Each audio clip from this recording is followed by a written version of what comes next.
సమ్మెబాట కథం తొక్కిన ఆశా వర్కర్లు అలాగే రోడ్డెక్కిన పత్తి రైతు అంటూ ఉద్యమాలు జరుగుతున్నాయన్నదాన్ని హైలైట్ చేసే ప్రయత్నం చేశారు. లేకపోతే కూటమి మోకలపై చర్యలు తీసుకోవాలి, వైఎస్ఆర్సీపీ నేతలపై వారు అసభ్యకర పోస్టులు పెడుతున్నారు. తిరుపతిలో పోలీసులకు వైఎస్ఆర్సీపీ నేతలు బొమ్మన నారాయణస్వామి, రోజా, ఎంపీ గురుమూర్తి, మేయర్ శిరీష, చెవిరెడ్డి మోహిత్ రెడ్డి, నూకతోట రాజేష్ ఫిర్యాదు.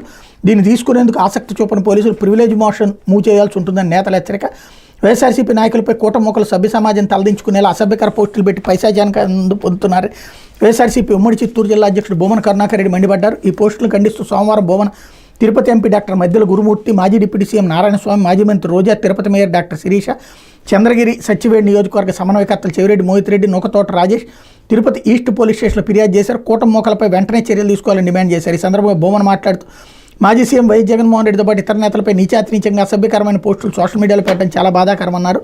తమపై పెట్టిన పోస్టులు టీడీపీ సోషల్ మీడియా విభాగం ఐటీడీపీ ద్వారానే వచ్చాయని, అది కూడా నారా లోకేష్ ప్రోద్బలంతోనే వచ్చాయన్నారు. కూటమి మోకల పోస్టులపై ఈస్ట్ పోలీస్ స్టేషన్లో ఫిర్యాదు చేసేందుకు తామంతా వచ్చిన పోలీసులు పట్టించుకునే పరిస్థితి లేదంటే వారు ఎవరి చెప్పు చేతల్లో పనిచేస్తున్నారో అర్థమవుతోందన్నారు. కూటమి మోకలపై వెంటనే చర్యలు తీసుకోకపోతే ఏ ఉద్యమానికైనా సిద్ధమని బొమ్మన ప్రభుత్వాన్ని హెచ్చరించారు. అనంతరం ఆర్కే రోజు, నారాయణస్వామి, గురుమూర్తి కూడా మాట్లాడారన్నటువంటి వార్తని హైలైట్ చేశారు. అయితే బీసీ గురుకులాల్లో డిప్యుటేషన్